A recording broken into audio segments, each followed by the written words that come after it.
दोस्तों नमस्कार, स्वागत है आप सभी का। एक बार फिर से चलते हैं बिहार की ताजा खबरों की। लेकिन उससे पहले अगर आपने अभी तक इस चैनल को सब्सक्राइब नहीं किया तो कर लें, जिससे कि आपको बिहार की ताजा खबर रोजाना मिलती रहे। अलकर बिहार के पूर्व कृषि मंत्री सुधाकर सिंह ने उपेंद्र कुशवाहा को याद दिलाया इतिहास। बोले, आपने नीतीश को हटाने की जो नींव रखी थी वो जल्द ही पूरी होगी। मुख्यमंत्री नीतीश पर दिए गए विवादित बयान के बाद सुधाकर सिंह पर राजनीति गरमाई है। उनके बयान को लेकर जेडीयू के संसदीय बोर्ड के अध्यक्ष उपेंद्र कुशवाहा ने तेजस्वी यादव को सुधाकर सिंह पर कार्रवाई करने की मांग तक कर दी और सुधाकर सिंह ने इसका जवाब दिया। सुधाकर सिंह ने उपेंद्र कुशवाहा को पुरानी राजनीतिक घटनाओं की याद दिलाई और लिखा कि जब उन्होंने नीतीश कुमार का विरोध किया था तब नीतीश कुमार ने उनको किस तरह से प्रताड़ित किया, इस सभी को याद है। अलकर मिशन 2024 भाजपा का हुआ शुरू। भाजपा के राष्ट्रीय अध्यक्ष जेपी नड्डा बिहार के दौरे पर हैं। भाजपा के राष्ट्रीय अध्यक्ष जेपी नड्डा एक दिन के दौरे पर बिहार पहुंच रहे और नड्डा पूरी तरह से राजनीतिक कार्यक्रम में बिहार पहुंचे हैं। जेपी नड्डा चार्टर्ड प्लेन से पटना एयरपोर्ट पर पहुंचे हैं और सड़क मार्ग से सीधे मुजफ्फरपुर के पारू गए। अलकर बिहार में फिर से महंगी होगी बिजली। बिजली कंपनी ने घरेलू उपभोक्ताओं की बिजली दर में ₹2.56 से लेकर ₹3.40 तक प्रति यूनिट बढ़ोतरी करने का प्रस्ताव दिया है और उसके साथ ही ग्रामीण क्षेत्र के घरेलू उपभोक्ताओं के फिक्स चार्ज में 2 गुना और शहरी घरेलू उपभोक्ताओं के फिक्स चार्ज में 2.5 गुना बढ़ोतरी का प्रस्ताव दिया गया है और इस पर 20 जनवरी से जनसुनवाई शुरू होगी। अलकर मोतिहारी के एसपी कुमार आशीष के ट्रांसफर होने के बाद शहर के एक निजी होटल में विदाई समारोह का आयोजन किया गया। इस आयोजन में जिले के सभी एसडीपीओ, इंस्पेक्टर और थानाध्यक्ष मौजूद रहे। इस दौरान तत्कालीन एसपी ने सभी को बुके दिया और स्वागत किया गया। इस दौरान बारी बारी से एसपी कुमार आशीष ने पिछले 1 वर्ष में किए गए काम की भी चर्चा की। अलकर नालंदा में चुनावी रंजिश में बस में तोड़फोड़ का मामला। बिहार शरीफ के दीपनगर थाना क्षेत्र अंतर्गत बिजबनपुर मोहल्ले में चुनावी रंजिश में बस में की गई तोड़फोड़ में अब एक नया मोड़ सामने आया। बस मालिक के द्वारा तथाकथित राजद नेता समेत 5 लोगों के खिलाफ रंगदारी मांगने के मामले में थाने में आवेदन दिया गया था। चुनावी रंजिश में हारे हुए प्रत्याशी पर गोप ट्रांसपोर्ट के 2 बसों में तोड़फोड़ एवं रंगदारी मांगने का आरोप विजयी हुई प्रत्याशी ने लगाया था। अब इस मामले में हारे हुए प्रत्याशी ने विजयी प्रत्याशी को बिजबनपुर स्थित एक होटल में आकर धमकी दी, मारपीट और चाय पीकर पैसे नहीं देने का आरोप लगाया, तो वहीं एक कर्मी के साथ मारपीट करने का भी आरोप लगाया। अलकर मैथिली ठाकुर बनी बिहार की स्टेट आइकॉन। चुनाव से पहले वोटर जागरूकता अभियान चलाएंगी। चुनाव आयोग ने लोक गायिका मैथिली ठाकुर को बिहार का स्टेट आइकॉन बनाया है। वर्ष 2024 में लोकसभा का चुनाव और वर्ष 2025 में बिहार विधानसभा का चुनाव होना है। बिहार के वोटरों को जागरूक करने के लिए आयोग ने इन्हें स्टेट आइकॉन बनाया। इसके पहले लोक गायिका पद्मश्री शारदा सिन्हा, पर्वतारोही संतोष यादव और बॉलीवुड एक्टर पंकज त्रिपाठी को भी आयोग ने बिहार का स्टेट आइकॉन बनाया है। हालांकि पंकज त्रिपाठी अब चुनाव आयोग के नेशनल आइकॉन बन चुके हैं। अलकर बेतिया के 85 गांव में चोरी छिपे बनाई जा रही शराबबंदी एवं कड़ी निगरानी के बाद भी जिले में शराब कारोबार थमने का नाम नहीं ले रहा। यूपी नेपाल की खुली सीमा से जिले में शराब पहुंच रही, लेकिन इसके इतर जिले के अंदर भी शराब निर्माण के कई कारखाने चोरी छिपे संचालित किए जा रहे। कई गांव में तो लोग जरूरत मुताबिक खाना बनाने के चूल्हे पर ही 5 से 10 लीटर शराब का निर्माण कर अपनी जीविका चला रहे। अलकर शिखंडी वाले बयान से पीछे नहीं हटेंगे सुधाकर सिंह। नीतीश को लेकर फिर से कही बड़ी बात। बिहार में जेडीयू वर्सेज आरजेडी के सोशल मीडिया वॉर ने कड़ाके की ठंड के बीच सियासी पारा चढ़ा दिया है और कैमूर पहुंचे विधायक सुधाकर सिंह ने फिर से नीतीश पर हमला बोला और कहा कि वो अपने बयान से नहीं मुकरेंगे। सुधाकर सिंह ने सीएम नीतीश को शिखंडी और नाइट वॉचमैन कहा था, जिसको लेकर जेडीयू नेता उपेंद्र कुशवाहा ने कार्रवाई की मांग की थी।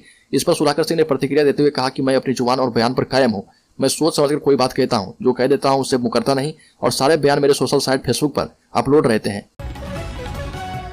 अलकर बिहार सरकार के मंत्री लेसी सिंह ने नेता प्रतिपक्ष विजय के बयान को काल्पनिक बताते हुए कहा कि सरकार जाने की बौखलाहट साफ दिख रही है।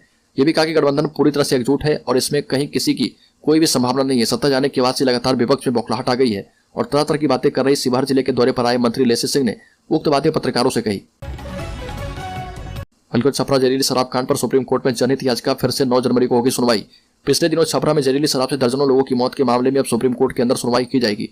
छपरा जहरीली शराब कांड की जांच और पीड़ित परिवारों को मुआवजे की मांग को लेकर सुप्रीम कोर्ट में एक जनहित याचिका दायर की गई है। सुप्रीम कोर्ट से जो ताजा जानकारी सामने आ रही है उसके मुताबिक इस मामले में 9 जनवरी को सुनवाई होनी है। और आपको बता दें कि पिछले दिनों छपरा में जहरीली शराब पीने से कई लोगों की मौत हो गई थी। सरकार ने जहरीली शराब से मरने वालों की आश्रितों को मुआवजा देने से इनकार कर दिया था। इस मामले को लेकर मुख्यमंत्री नीतीश कुमार ने विधानसभा में भी सख्त रुख अख्तियार किया था। अलकर बिहार में पूरे 34 साल के बाद कांग्रेस करेगी बड़े काम। बिहार में विभिन्न पार्टियों ने साल 2024 लोकसभा चुनाव को लेकर कमर कस ली है। साल 2023 के नए साल की शुरुआत में विभिन्न पार्टियां रैली और यात्रा करने वाली है। इधर कांग्रेस पूरे 34 साल के बाद अपने बलबूते पर बिहार में यात्रा की शुरुआत करने वाली है। 5 जनवरी को कांग्रेस की बिहार के बांका से भारत जोड़ो यात्रा शुरू होने वाली है और इसे लेकर यात्रा का पूरा रूट मैप तैयार कर लिया गया है। बांका के मंदार पर्वत से यात्रा की शुरुआत होनी है और इसमें कांग्रेस के कई दिग्गज नेता शामिल होंगे। इस यात्रा को लेकर भी बिहार के सियासी गलियारे में हलचल है। बीजेपी और जेडीयू की ओर से भी मिशन 2024 की सुगबुगाहट तेज हो गई है।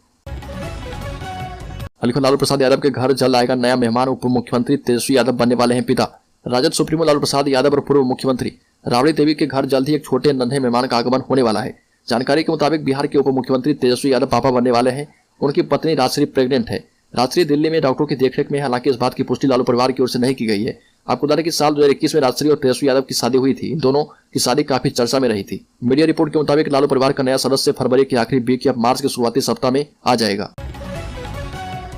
और नए साल में लड़कियों को 50,000 रुपए दे रही सरकार। कन्या उत्थान योजना के तहत सरकार की ओर से लड़कियों को 50,000 रुपए दिए जा रहे हैं और इस योजना को कन्याओं के सशक्तिकरण की दिशा में बड़ा कदम माना जा रहा है। दरअसल यह धनराशि लड़कियों को उच्च शिक्षा के लिए प्रोत्साहित करने के लिए शुरू की गई है। योजना की धनराशि लड़की के जन्म से लेकर ग्रेजुएशन की पढ़ाई तक किस्तों में दी जाएगी और सबसे बड़ी बात यह है कि योजना में 1.5 करोड़ कन्याओं को लाभार्थी बनाया जा सकता है। अलकर बिहार के प्रारंभिक स्कूलों के लिए चयनित 41,772 शिक्षकों को शिक्षा विभाग देगा विशेष ट्रेनिंग। प्रदेश के प्रारंभिक स्कूलों में नवनियुक्त कुल 41,772 शिक्षकों को शिक्षा विभाग विशेष प्रारंभिक ट्रेनिंग देने जा रहा। ट्रेनिंग SCERT देगी और यह प्रशिक्षण राज्य के शिक्षा संस्थानों में कराया जाएगा। नवनियुक्त प्रशिक्षण जनवरी माह के प्रथम सप्ताह से ही शुरू किया जाना है। आधिकारिक जानकारी के मुताबिक नवनियुक्त इन शिक्षकों को यह ट्रेनिंग 50-50 के बैच में कराई जाएगी ताकि बच्चों की पढ़ाई पर असर नहीं पड़े और यह प्रशिक्षण जिलेवार कराए जाएंगे। शिक्षा सचिव ने जिला शिक्षा अधिकारी को सलाह दी है कि बैच में एक स्कूल के एक ही शिक्षक को जगह दी जाए। अलकर पटना एम्स में इलाज के दौरान कोरोना संक्रमित महिला ने तोड़ा दम। पटना एम्स में भर्ती कोरोना संक्रमित महिला की इलाज के क्रम में मौत हो गई। आशंकित चौथी लहर के बीच कोरोना से प्रदेश में यह पहली मौत है। एम्स पटना के कोरोना नोडल प्रभारी डॉक्टर संजीव कुमार ने बताया कि 54 वर्षीय संक्रमित महिला की मौत हुई है। हालांकि स्वास्थ्य विभाग के आंकड़ों के मुताबिक 21 दिसंबर के बाद से हर दिन राज्य में कमोबेश 2100 लोगों की कोरोना जांच की जा रही है। अलकर बिहार में कोरोना का संकट। थाईलैंड से आए 5 लोग बोधगया में संक्रमित पाए गए।